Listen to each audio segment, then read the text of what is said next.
Hello and welcome to Media Academy Online's Film Diet podcast. I'm Dana. And I'm Brandon. And today we're going to be talking about biopics. Now this next one, this is one that I'd like to talk about. Because there's a few different reasons. Would you like to introduce it? No, it's a mystery. No, this film, The Social Network. This is an interesting one because this was like very relevant for people of our age. Mm-hmm. Very, very relevant with technology and the whole idea of earning a living, creating something new, whether it's an app or program or something to do with the computer and internet, you know. The people who was involved in making this film, from the director to the actors and the people that worked on it, from the writer as well, Aaron Sorkin. Yep. Top class again. Anything he writes is just spot on. Yeah. His dialogue is just like, no one else can write that dialogue apart from him. You know, he's like a Tarantino in his own realm. You know, like no one can mimic him and pull it off. And you got David Fincher, beautiful partnership. You know, between him and the composer Trent Reznor and Atticus Ross. That was their first movie soundtrack. That's what got me in, because I was like, okay, I love David Fincher movies. Every David Fincher movie I like. You know, even his bad ones are good.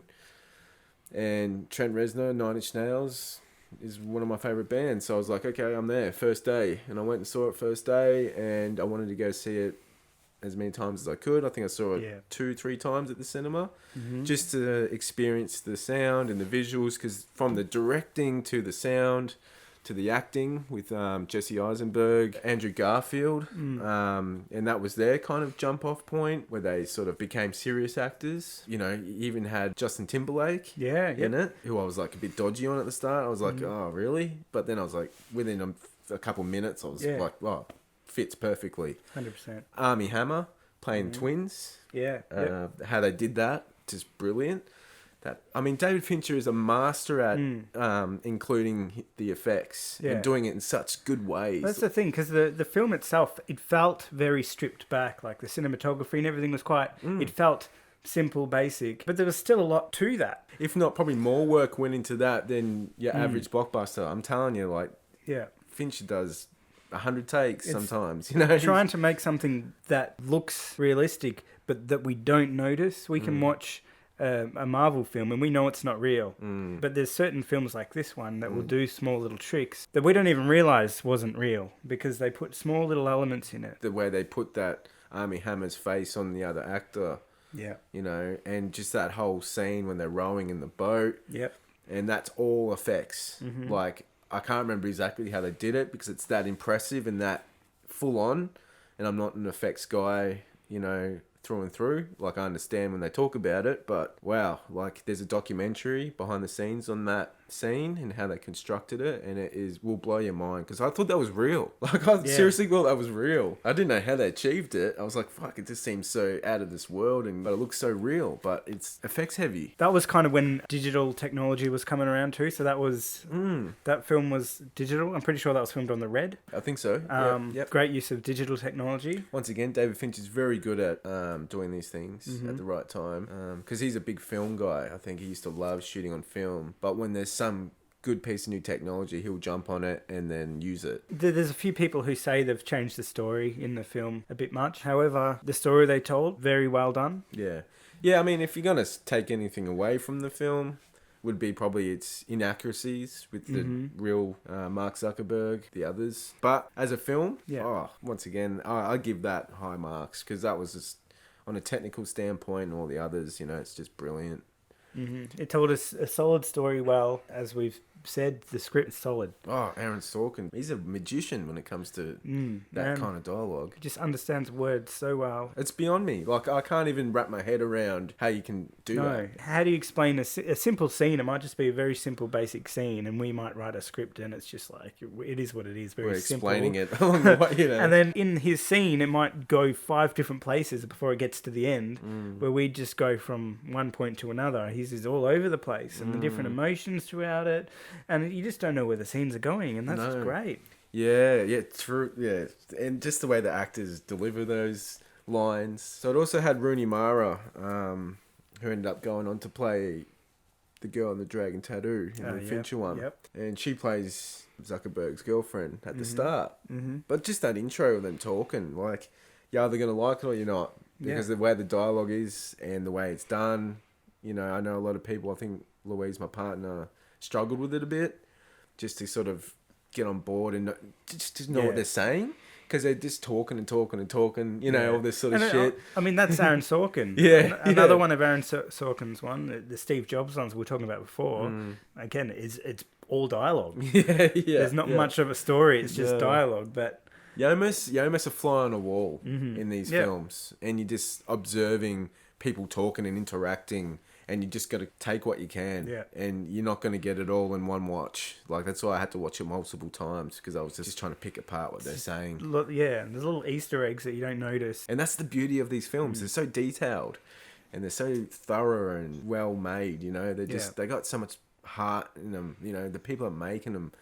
They're not made in a fucking factory, you know. They're made by true artists. They sort of ignore following normal film story structures, and they're just going to say, we're telling the story. And so that's why each one is different in its own right, because it doesn't try.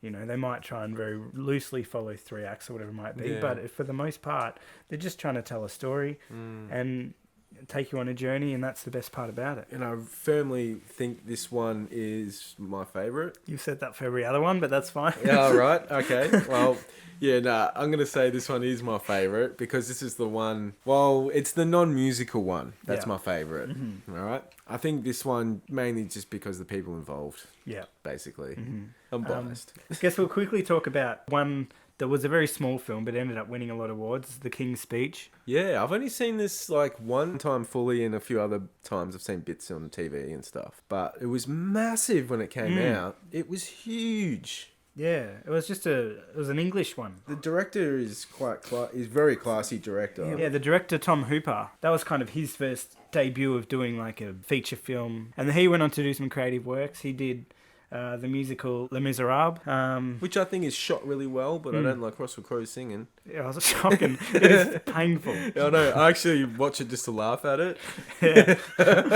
I think they could have casted him. Everyone else. Hugh Jackman, Eddie Redmayne. You know, it's just... Anne Hathaway, all good. But Russell Crowe... His acting wasn't great either. I couldn't believe it. I don't know what's happened with Russell Crowe. Yeah.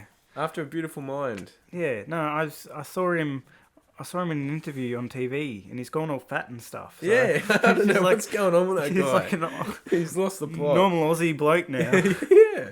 He's like, I don't want to do no more gladiators. I'm done. I'm done Robin Hood. Yeah.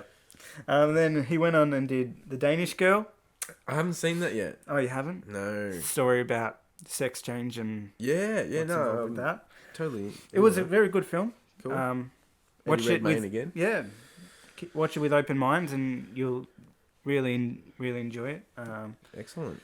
Tells a very interesting story about certain people that just they don't feel like there's gender this time more than any. Relevant. Very relevant. Yeah, it is a big thing these days, isn't it? And it's out in the open now. Mm-hmm. It's not a behind closed doors thing as much as it used to be. Like and we should talk about it more. Yeah, and that film focuses on that, the fact that, especially back then, it was, you're almost shunned from society for having those thoughts and beliefs. Being able to fight through those, the prejudice and all the negativity within society. Very strong, brave thing to do. Yeah, I've got to watch that one. But yeah, I mean, this is probably the film that really brought Colin Firth to my attention. I know, he's been in so many other films. He's done lots of stuff. He's done heaps, and I've known, but it was this one that I was like, oh, it's this guy. Yeah. And he's brilliant. And then after this film, I started seeing him, noticing him, and all this stuff I've watched before. And I'm like, that's him. Oh, it's him, Yeah. But yeah, him and Jeffrey Rush. Jeffrey Rush is on fire in this movie. He nails it. And Helena Bonham Carter playing the Queen, I thought was an interesting choice. Mm-hmm. But it worked. Yeah. Yeah, she always does different things. When it's not Tim Burton. Yeah. She was in Harry Potter and a few other things. Yeah, she's good in Harry Potter. I like that. But she's not your I killed typical Sirius Black. Yeah, won all the big four. So won Best Picture, Best performance by Colin Firth, directing and screenplay. Yeah, and again, that's a film that doesn't try to be more than it is. It just says this is a story, and it was a very simple story. Very simple. Focused on a very small part of history, something that you normally wouldn't think about focusing on. I was surprised to hear like what this film was about. Yeah, I was like, what, really? And it's this popular? Yeah. But then you see it and you're like, oh, okay. Yeah, it is a very abstract concept for a film. Yeah, very, very abstract. For a mainstream film as well. And to have that as like the climax is just being able to talk in public. Yeah. Very interesting. But then again, when I do think about it, you know, it's just filmed so beautifully. Yeah. And it's something we can all relate to. And that's the thing, a Tom Hooper film, you can notice it a mile away, that cinematography. And I know that like, he'll be working with other cinematographers there, but when he's in charge of a film, when he's directing, you can just spot it. They look like $1 billion. You know, they look like they're filmed through the most rarest diamond. They're just so like sharp and and the composition is, they're always so different. Like the character might only be in the smallest corner of the shot, but it just works. Very, very unique director, and he's gone back and forth from TV stuff to he's done some commercials and he's got this new series coming out, His Dark Materials, which, you know, I watched the trailer for. It's got James McAvoy, but many other actors as well. Ruth Wilson, the guy from Little Britain. But yeah, as soon as I saw the trailer, I was like, wow, it's a Tom Hooper thing. And you can see it. I think they got more than him directing. Yeah, like he's done 2 episodes, but it's just got that feel of a Tom Hooper thing. And I was like, shit, you know, brilliant stuff. King's Speech. Right. These films all definitely deserved all the Oscars, you know. That they got, you know, because they go up against lesser films. And there are other good films out at the time. I'm not going to say that they're not, but these ones really do win you over. And I think that's because what is film at the end of the day, other than trying to push humanity forward and try and reflect on the mistakes in humanity and in history, and look at the positives in society, focus on the positives within people, just trying to acknowledge humanity, flaws, you know, positive attributes, all that. And that's why I think they always do really well, is because they are pushing humanity forward in that kind of sense. Yeah, I think you've just sort of nailed that on the head. Yeah, out of all kind of film genres or styles, this one is the one that are very special. As they, you know, as you said, they push humanity forward. And it's great because we should not shy away from tough subjects. Yeah. And mistakes. And the more they're in the mainstream, that's such a good thing. Acknowledging that they exist and that life isn't always so perfect and it's not always so clean cut. Is a lot of films get made is like good versus bad. But life is messy, and that's not always the case. Yeah. A lot of films do paint things very black and white. Yeah. And they're very simplified. Like, life is very complicated. Very much Very complicated. Yeah. It's, to get that into a film, into a script, into a 2-hour runtime that's digestible, impossible. Yeah. But what they do and how they pull it off for these ones we've been talking about, you know, they are achievements. Yeah. And they are the ones that do deserve attention over, once again, Marvel stuff. You know, I'm bashing Marvel a lot these days. Yeah. And, I mean, to be honest, I'm a big comic book fan, but when you think about film as an art form... Yeah, and its purpose as an art form. And its purpose. Rather than just a entertainment on a Friday night. Yeah. Why does it exist? Yeah. And this is the thing that's kind of, I think, annoying a lot of us now. Like, the serious film buffs and people that are in the industry. And it's a massive double-edged sword because we're getting saturated with crap, over bloated, massive budgets of just bullshit, with nothing in it, substance, you know, with no substance, as opposed to these films, which are made for a quarter of the budgets of these ones. That's the thing. I mean, think about a film, you know, one of those big blockbuster films, a budget of $200 million. Think about how many smaller films you could make that with different directors and different stories to tell. Give everyone $20 million and you can make 10 just solid films that are all different in their own right. Full on. Yeah, so scary times are living in that regard, where it's just like, and good films are always going to be coming out, but it's just annoying to see the landscape of the film industry at the moment. And those little ones don't tend to get as made as much anymore. They almost disappeared. Yeah.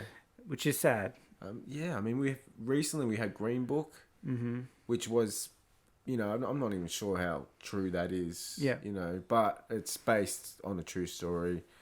Black Klansman, the Spike Lee one, said it was based on a true story. I know these are both very, very far from the truth, but they're not superhero movies, and that's a win. Yeah. You know, like I saw both those films, and you know, both dealing with black culture, and you know, that's a very popular topic in Hollywood.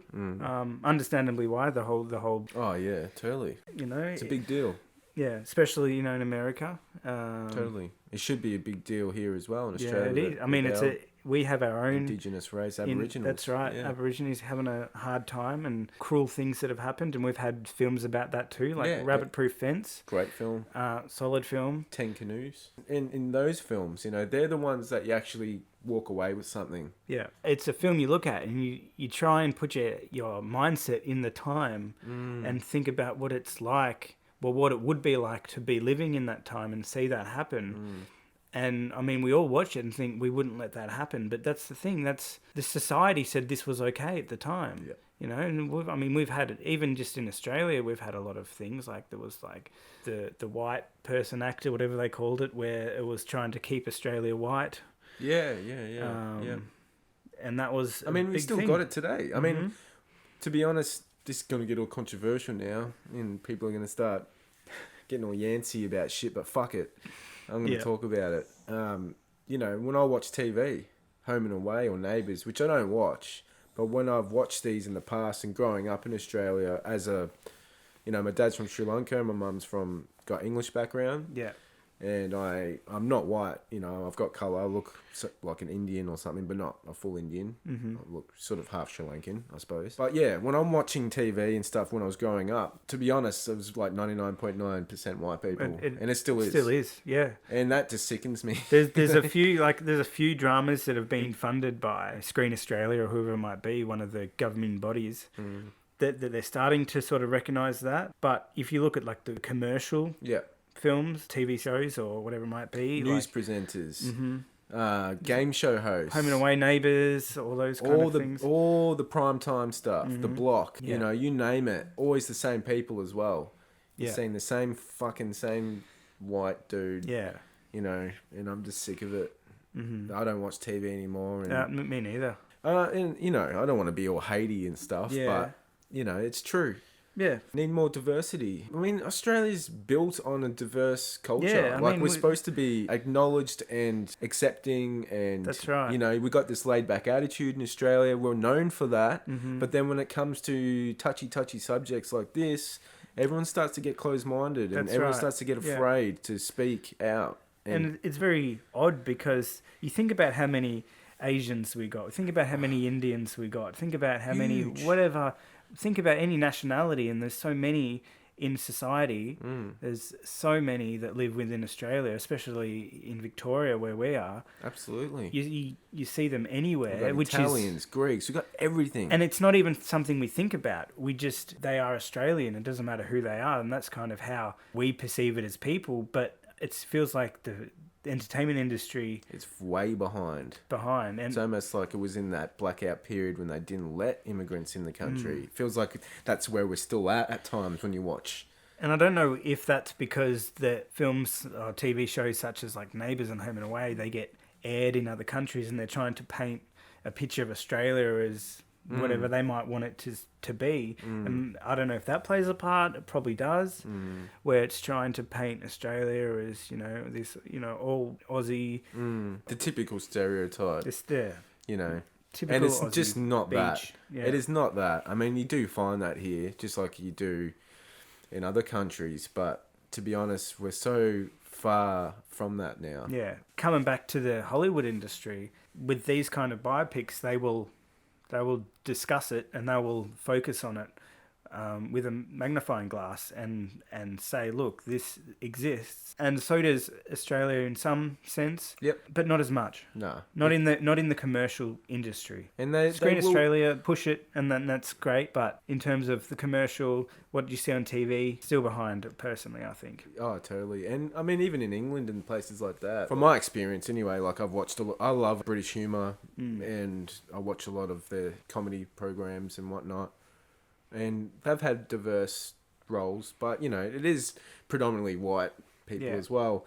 And you've just seen that across the board in our kind of countries. But I think things are changing slowly. But America, thank God, they are doing, like Black Panther, for example, of recent times, Green Book, Black Klansman. We've got, they are still doing... 12 Years a Slave. But yeah, I mean, although it's such a touchy subject, but it is one of the most important subjects. And if anything, this is what's going to sort of bring us together and make us more knowledgeable. And maybe this is the reason why they haven't been pushing for it, because they don't want to sort of get along so well.